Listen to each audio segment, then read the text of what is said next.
आज हम देखेंगे मनुष्य के पाचन तंत्र के बारे में। पाचन तंत्र के बारे में, ये पाचन तंत्र क्या होता है इसको समझने के लिए, पाचन तंत्र जो है उसको समझने के लिए पहले तंत्र समझना जरूरी है कि तंत्र क्या चीज़ होता है। थोड़ा सा ध्यान देंगे कि तंत्र जो होता है तो हमारा जो शरीर जो होता है वो कुछ कुछ चीज़ों से मिलकर बना होता है। जैसे कि कोशिका मतलब सेल या कोशिका जो होता है, कोशिका मिल के हमारे शरीर में ऊतक जो होता है, ऊतक का निर्माण होता है। ऊतक जो होता है या इसको हम टिश्यू बोलते हैं, टिश्यू का निर्माण जो होता है यहाँ पर होता है। सेल मिलकर टिश्यू का निर्माण होता है। और यदि मान लो बहुत सारे टिश्यू को यदि हम मिला दिया जाए तो टिश्यू मिलके ये ऑर्गन का या एक अंग का निर्माण जो होता है ये करता है। और वैसी 4-5 तो अंग यदि मिला दिया जाए तो वो अंग मिलके एक सिस्टम या कोई तंत्र जो होता है उसका निर्माण जो होता है ये करता है। और बहुत सारे यदि सिस्टम को मिला दिया जाए, बहुत सारे सिस्टम मतलब 4-5 तो सिस्टम को यदि मिला दिया जाए, टोटल 11-12 सिस्टम है, पूरे सिस्टम को मिला दिया जाए तो हमारे एक बॉडी जो होता है उसका निर्माण जो होता है, जो शरीर का जो होता है वो निर्माण यहाँ पर होता है। तो यहाँ पर हम बात करेंगे मतलब हमारे ही ऐसे एक शरीर के एक अंग के बारे में जिसका नाम होता है पाचन तंत्र। ये पाचन तंत्र जो होता है इसके बारे में आज थोड़ा सा ध्यान देंगे। और चूँकि ये एक ही क्लास में पूरा पाचन सिस्टम को नहीं समझाया जा सकता, इसलिए इसके कुछ पार्ट जो होते हैं वो आएंगे। तो सभी पार्ट को आप बराबर ध्यान से देखिएगा तो समझ में आएगा पूरे पार्ट में। तो चलिए शुरू करते हैं मनुष्य का पाचन तंत्र। इसके लिए मनुष्य के पाचन तंत्र के लिए हमको डायग्राम बनाना पड़ेगा। आप भी मेरे साथ डायग्राम बनाने का प्रैक्टिस करिए ताकि ये बहुत इंपॉर्टेंट चैप्टर होता है, ये आता है पेपर में। और इसके बारे में हम डिटेल में एकदम बात करेंगे, भले 1 से 2 क्लास हो जाए इसके, बहुत डिटेल में बात करेंगे। तो अब सबसे पहले ये कोशिका का संगठन होता है। कहीं ना कहीं हम लोग बहुकोश की जीव होते हैं, तो बहुकोश की जीव में कोशिका मिलके एक ऊतक का निर्माण करता है, ऊतक मिलके एक अंग का निर्माण करता है, और अंग मिलके एक तंत्र का निर्माण। और बहुत सारे तंत्र को यदि मिला दिया जाए तब हमारा शरीर जो होता है वो बनता है। अब इसके थ्रू हम एक तंत्र का आज इस क्लास में वर्णन करेंगे जिसका नाम है पाचन तंत्र। तो पाचन तंत्र के लिए आइए चित्र बना लेते हैं। आप ध्यान से देखिएगा, चित्र बनाना उतना ही आसान होता है, भले हम इसमें प्रैक्टिस नहीं होता, इसके कारण से हमको ऐसा लगता है कि चित्र नहीं बनेगा करके। तो चित्र बनाने के लिए आइए मेरे साथ प्रैक्टिस करिए, जरा देखिएगा।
ये चित्र हमारा बनकर रेडी हो गया है। अब आइए इसका नामकरण करते हैं। जो सबसे ऊपर में दिखता है इसको हम मुख गुहा बोलते हैं, ध्यान रखे रहना, मुख गुहा या बकल कैविटी इसको बोला जाता है।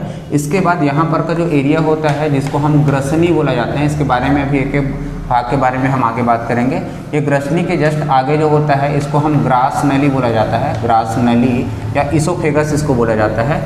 यहाँ पर ये जो बड़ा चौड़ा सा भाग है ये अमाशय कहलाता है। अमाशय के जस्ट बाजू में एक चीज़ होता है जिसको हम लीवर या यकृत बोला जाता है। हालांकि ये पाचन सिस्टम का तंत्र का भाग नहीं होता है, लेकिन इसको बाद में डिस्कस अपन करेंगे।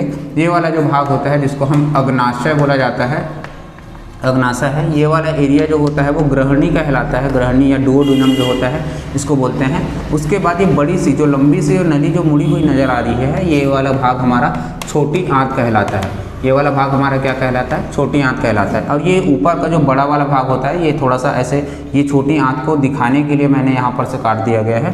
तो यहाँ पर ये इसको अपन बोलते हैं बड़ी आंत। ये बड़ी आंत जो होता है ये इसके भी कई पार्ट्स होते हैं। ये वाला जो एरिया होता है, ये वाला एरिया जिसको हम अपेंडिक्स बोलते हैं, अपेंडिक्स या वर्मी फार्म बोला जाता है ना, ध्यान रखेंगे। वर्मी फार्म मैं हिंदी में बता रहा हूँ, अपेंडिक्स इसका इंग्लिश नाम होता है जिसके बारे में आप सुने भी होंगे कहीं ना कहीं। यहाँ पर का जो एरिया होता है जिसको मलाशय बोला जाता है, ये मलाशय है। और ये सबसे लास्ट वाला भाग जो होता है वो गुदा द्वार या एनस वाला भाग जो होता है वो कहलाता है। तो हमने ये डायग्राम बना के इसकी लेबलिंग कर दी गई है। ये पूरा डायग्राम आप ध्यान से देखेंगे, ये पूरा एक पाचन तंत्र का डायग्राम है। और ये पाचन तंत्र जो मनुष्य का जो पाचन तंत्र है उस डायग्राम में बहुत सारे और अलग अलग अंग पाए जाते हैं, जैसे मुख गुहा हो गया, ग्रसनी हो गया, ग्रास नली हो गया, अमाशय हो गया, अग्नाशय हो गया, छोटी आंत हो गया, बड़ी आंत हो गया, ग्रहणी हो गया, या मलाशय या गुदाद्वार हो गया। इन सभी के बारे में हम आज डिटेल चर्चा करेंगे। तो चलिए शुरू करते हैं। सबसे पहला भाग इसका जो पहला भाग होता है मुख गुहा वाला भाग। सबसे पहला भाग होता है मुख गुहा वाला भाग। तो मुख गुहा में यदि हम ध्यान से देखेंगे, हम खुद से ही इसको महसूस कर सकते हैं कि मुख गुहा जो होता है वो एक दरार के रूप में हमारे मुख में खुलता है। और ये कहीं ना कहीं 3 भागों का बना होता है। जो मुख गुहा हमारा होता है वो कहीं ना कहीं 3 भागों का बना होता है। सबसे पहला भाग इसका होता है जिसको हम बोलते हैं दांत। दूसरा इसका भाग होता है जिसको हम बोलते हैं जीभ जो होता है वो। और तीसरा इसका भाग होता है जिसको हम बोलते हैं तालू जो होता है इसका तीसरा भाग होता है। तो मुख गुहा का जनरली 3 भाग होता है। ध्यान से देखेंगे, मुख गुहा हमारा ये है, ये कहीं ना कहीं हमारे मुख गुहा में एक दरार के रूप में खुलता है। हम महसूस भी कर सकते हैं इसको दरार के रूप में खुलता है करके। तो इसके बारे में हम थोड़ा सा बात करते हैं। तो मुख गुहा के अंतर्गत हमारे दांत जो होते हैं वो, यहाँ पर दांत को जब देखेंगे तो जनरली हम लोग जानते हैं कि हमारे शरीर में या हमारे मुख गुहा में 32 दांत होते हैं। अब 32 दांत होते हैं तो ये पूरा का पूरा 32 दांत पूरा अलग अलग नहीं होते। ये 32 दांत जो होता है उसमें से ये दांत जो होते हैं वो केवल 4 प्रकार के दांत होते हैं। 4 प्रकार के कौन कौन से दांत होते हैं तो इसको थोड़ा सा ध्यान देंगे। पहला जो दांत होता है उसका होता है कृंतक प्रकार का, इंसिजियर बोलते हैं इसको, कृंतक प्रकार का होता है। दूसरा होता है रदनक प्रकार का होता है, रदनक। तीसरा जो होता है इसको बोलते हैं अग्रचवर्णक बोला जाता है। जैसे हम दाढ़ा बोलते हैं ना, जिसमें हम जनरली चबाते हैं, ये जो होता है अग्रचवर्णक वाला भाग होता है, प्रीमोलर बोला जाता है इसको। और एक वाला भाग होता है चवर्णक वाला भाग जो होता है जिसको मोलर बोला जाता है। ये जिसको पीछे की जो दांत होता है, ये पीछे लास्ट की तरफ जो दांत दिखाई देता है वो दांत जो होता है वो चवर्णक का होता है। कृंतक वाला दांत जो होता है, जो सामने में 4 दांत नजर आता है, वो हमारा दांत कृंतक होता है। रदनक, जिसको हम किसी भी धागे वगैरह को यदि काटने के लिए जो दांत का यूज़ करते हैं वो हमारा रदनक होता है। अग्रचवर्णक और चवर्णक जो होता है जिसको हम लोकल भाषा में, लोकल लैंग्वेज में दाढ़ा करके जो बोला जाता है, वो हमारा तो ये भाग होता है। तो दांत जो होते तो 32 दांत हैं, लेकिन उस दांत का भी प्रकार होता है। वो दांत जो होते हैं ये कृंतक, रदनक, अग्रचवर्णक और चवर्णक, ये 4 प्रकार के दांत जो होते हैं वो पाए जाते हैं। चूँकि हम इसके बारे में ज़्यादा बात तो करेंगे नहीं, ये दांत का मेन काम होता है। दांत का मेन काम होगा कि जब हम खाना जो खाते हैं वो खाना को चबाने का जो होता है, ये काम जो होता है ये हमारा दांत जो होता है करता है। जो खाना होता है, तो जितना भी हम खाना खाते हैं तो प्राइमरी पाचन जो होता है हमारे दांत से ही शुरू हो जाता है। तो दांत जो होता है वो हम भोजन को चबाने का काम करते हैं। तो मिटा देता हूँ इसको, आप लिख लीजिए। इसके बाद आता है हमारा जीवा। दूसरा ये वाला भाग जो आता है जिसको हम जीवा बोलते हैं, ये मोटी मांस की संरचना होती है। ध्यान से देखेंगे तो ये मोटी मांस की संरचना होती है।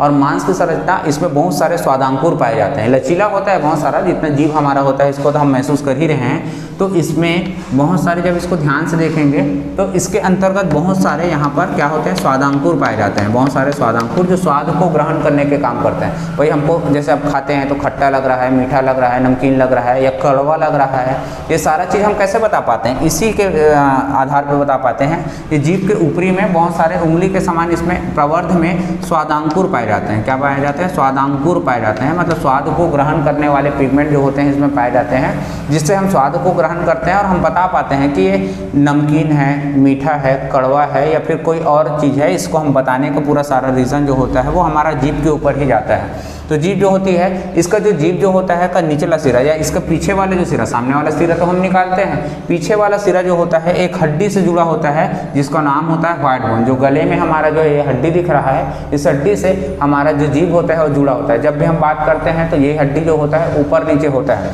इस हड्डी का नाम होता है व्हाइट बोन होता है। जब हम हड्डी के बारे में यदि आपको पढ़ाएंगे तो इसके बारे में आपको, इस हड्डी के बारे में और वहाँ पर बता दिया जाएगा। तो ये रही जीभ की बात। जीभ जो होता है वो एक मोटी मांसल संरचना होती है जिसमें स्वादांकुर पाए जाते हैं और स्वाद को ग्रहण करने वाले पिगमेंट पाए जाते हैं। और स्वाद को ग्रहण करते ही हमको पता चल जाता है, चखते ही पता चल जाता है नमकीन है, मीठा है, खट्टा है या कड़वा है। ये सारा चीज़ जो होता है हमको जीभ को देख के ही पता चल जाता है। तो ये जीभ के बारे में बात हुआ। उसके बाद आता है हमारा तालु। तालु जो होता है जनरली तालु जो होगा वो दो प्रकार का होता है, एक होता है हमारा कठोर तालु और दूसरा होता है हमारा कोमल तालु।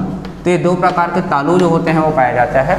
कठोर तालु जो होता है वो हमारे जस्ट मुख गुहा के छत का निर्माण करता है, मतलब जब मुख गुहा होता है उसका जो ऊपरी वाला हिस्सा होता है, छत वाला हिस्सा होता है, वो हमारा कठोर तालु का बना होता है।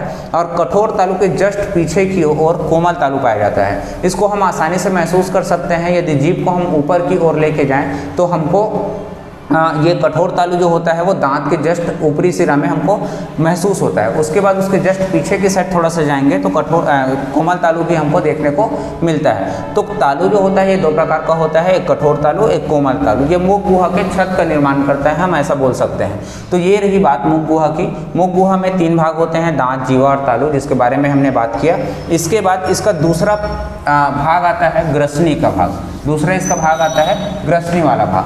तो ग्रसनी के बारे में आज बात करते हैं। ग्रसनी वाला जो भाग है, ये ग्रसनी को जब ध्यान से देखोगे तो ये फनल के आकार की आकृति होती है।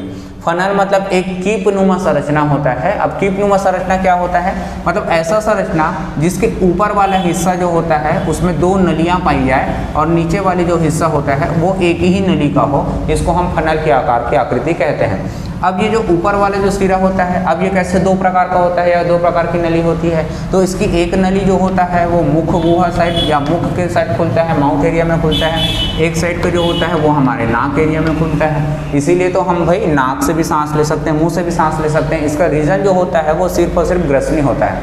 तो ग्रसनी जो होता है उसके 2 ऊपर के साइड 2 भाग होता है और ये नीचे के साइड ये एक ही भाग में खुलता है, जिसको हम ग्रसनी बोला जाता है। चूँकि ये मुख गुहा और नाक गुहा में एक साथ ही रहता है, इसलिए हम नाक से भी सांस ले सकते हैं और मुंह से भी सांस ले सकते हैं। इसके बारे में हम श्वसन तंत्र के बारे में और बात कर लेंगे। ग्रसनी वहाँ भी आता है, वहाँ भी ये पार्ट्स को पढ़ना पड़ता है, तो वहाँ भी इसके बारे में बात लगभग कर दिया जाएगा।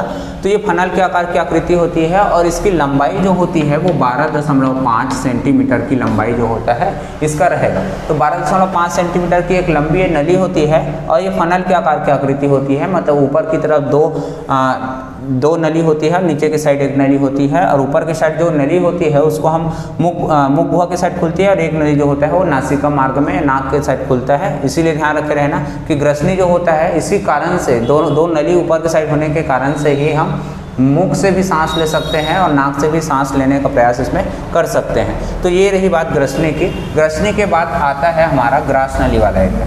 ध्यान से देखेंगे तो ये वाला मान लो ग्रसनी वाला एरिया है, तो इसके बाद ग्रास नली का एरिया, ये थोड़ा सा ध्यान देंगे। यदि मान लो यहाँ तक का हमारा ग्रसनी होता है तो उसके जो ऊपर वाला एरिया जो होता है जिसको हम क्या बोलते हैं ग्रास नली बोला जाता है, तो ये अमाशय का भाग थोड़ा सा बना दूँ मैं, ये वाला एरिया। तो यहाँ पर यदि ग्रसनी खत्म हो रही है, यहाँ पर यदि ग्रसनी खत्म हो रही है तो यहाँ पर का एरिया मतलब ग्रसनी का अंतिम सिरा और अमाशय का शुरुआती सिरा, ग्रसनी का अंतिम सिरा और अमाशय का जो शुरुआती सिरा होता है जो एक लंबी नली की बनी होती है, इस नली को हम बोलते हैं ग्रास नली या इसी को इंग्लिश में बोला जाता है इसोफेगस। इंग्लिश में क्या बोला जाता है, इसोफेगस। तो ध्यान रखेंगे ये ग्रसनी का अंतिम सिरा और अमाशय के जो ऊपरी सिरा जो होता है इसको हम ग्रास नली बोलते हैं। अब इसको ध्यान से देखेंगे, इसके अंदर में नज़र डालेंगे तो ये जो होता है इसके अंदर में छोटे छोटे इसके अंदर में नम और लसदार एक ग्रंथि पाई जाती है। ग्रंथि जनरली हम जानेंगे, ग्रंथि के बारे में आगे बात और करेंगे। तो ग्रंथि जो होता है जिसमें किसी चीज़ का स्त्राव होता है, किसी तरल चीज़ का स्त्राव होता है, उसको हम ग्रंथि बोलते हैं। तो इसके अंदर में ग्रंथि पाई जाती है जिसका नाम होता है श्लेष्मा ग्रंथियाँ, जिसके अंदर में इसका नाम होता है श्लेष्मा ग्रंथि। तो श्लेष्मा ग्रंथि जो पाया जाता है वो श्लेष्मा ग्रंथि जो होता है इस नली को, इस अंदर की जो नली होता है उसको नम और लसदार बना के काम करता है। मतलब इसकी जो नली होती है वो उसको गीला बना के रखता है ताकि जो भोजन हम यहाँ पर से निगल रहे हैं, जो भोजन जब हम निगलते हैं वो निगलने के बाद का जितना भी भोजन होता है वो भोजन आसानी से यहाँ अमाशय में आ जाए, एकदम आसानी से सरक के आ जाए। और इसकी जो लंबाई जो होती है, इसकी लंबाई 25 सेंटीमीटर की लंबाई होती है। इसकी लंबाई जो कैसे कितना रहेगा, 25 सेंटीमीटर की लंबाई होती है। और ये पूरा गर्दन, जितना हमारा गर्दन होता है वो गर्दन में पूरा का पूरा फैला होता है। और ये इसके आगे में जब ध्यान से इस वाले डायग्राम को आप ध्यान से देखोगे तो ये वाला डायग्राम में ये वाला जो एरिया तुमको नज़र आ रहा है, ये वाला एरिया जो होता है वो डायफ्राम का एरिया होता है। ये वाला जो एरिया होता है या ये वाला जो एक पार्ट से जो बनाया हूँ वो डायग्राम होता है या डायफ्राम होता है। इसको हम डायफ्राम को जब देखेंगे तो ये जो ग्रास नली जो होता है इसी डायफ्राम को भेद के अमाशय की ओर पहुंचता है। और ये डायफ्राम है क्या चीज़? डायफ्राम जो होता है वो श्वसन तंत्र, ऊपर की ओर फेफड़ा वाला एरिया और नीचे वाला हमारा उदर वाले एरिया को अलग करने का ये काम करता है, जिसको हम डायफ्राम बोलते हैं। तभी तो हम कूद सकते हैं, ऐसे नाच सकते हैं, कभी उल्टा हो जाते हैं तो भी हमारा जो पेट वाला उदर वाला भाग जो होता है वो हमारे इधर सीने की ओर नहीं आता है, और सीना वाला भाग जो होता है वो नीचे उदर की ओर नहीं जाता है। ये एक सेप्टम होता है, ये बटा हुआ होता है ताकि दोनों सिस्टम को अलग करके रखे। उधर ऊपर की साइड हमारा श्वसन तंत्र होता है और नीचे की साइड हमारा जो होता है वो पाचन तंत्र होता है। इसको ये अलग करके रखने का काम जो होता है ये करता है। तो इसको भेद के हमारा जो ग्रास नली जो होता है वो नीचे बैठता है। ये 25 सेंटीमीटर लंबी नली होती है। इसका कोई ज़्यादा खास काम नहीं होता। हम ग्रास नली को महसूस भी कर सकते हैं जब भी हम खाना खाएंगे। जब हम खाना खाते हैं, मान लो गर्म वाला खाना कोई चीज़ खा रहे हैं, उसके बाद अचानक से पानी, ठंडा पानी हम पी रहे हैं तो गले से उतरते हुए हमको महसूस होता है, वो हमारा ग्रास नली का होता है। ध्यान रखेंगे। तो ये रही ग्रास नली की बात। इसके बाद हमारा आता है आज के लेक्चर का सबसे लास्ट पार्ट होता है जिसको अपन बोलेंगे अमाशय। अमाशय जो होता है ये सबसे महत्वपूर्ण एरिया होता है, मतलब पाचन तंत्र का सबसे मेन भाग जो होता है, जनरली हम बोल सकते हैं अमाशय का होता है। अमाशय को जब ध्यान से देखेंगे तो अमाशय जो होता है ये हमारे आहार नाल जो होता है वो क्या होता है, ये मुख गुहा से लेके जो गुदा द्वार तक की जो लंबी नली होती है उसको हम आहार नाल बोलते हैं। और ये आहार नाल का सबसे चौड़ा नुमा भाग होता है, चौड़ा थैली नुमा भाग होता है, जिसमें से थैली टाइप से एक संरचनाएं पाई जाती है। जो भोजन जो होता है वो हमारे इसी थैली में स्टोर होकर रहता है कुछ टाइम तक, मतलब जैसे 1 घंटा, 1.5 घंटा, 2 घंटा जो होता है इसमें एकत्र होकर रखा रहता है। अब यहाँ पर लिखा हुआ है जो अमाशय जो दिख रहा है, ये अमाशय आपको नज़र आ रहा है, ये अमाशय का चौड़ा नुमा भाग होता है और महत्वपूर्ण भाग होता है। इसमें ना सबसे पहले तो इसमें ये कुछ भागों का बना होता है, जिसके सबसे ऊपर वाला भाग या एक एरिया जो होता है जिसको हम फंडिक भाग बोलते हैं, ध्यान रखे रहे ना, फंडिक भाग होता है ये वाला भाग, जिसको हम बॉडी भाग बोलते हैं या काय भाग बोला जाता है। और नीचे वाला जो भाग को हम पाइलोरिक भाग बोलते हैं, पाइलोरिक भाग। इसके जब अनुप्रस्थ काट या इसके टीएस वाले भाग में जब देखेंगे तब इसके और अलग अलग भागों को और अच्छे से डिटेल करेंगे। आप ऐसे जान के रखिए, इसके बीच वाले भाग को काय वाला भाग बोलते हैं, इसके ऊपर वाला भाग को फंडिक वाला भाग बोलते हैं, इसके नीचे वाले भाग को पाइलोरिक वाला भाग कहा जाता है।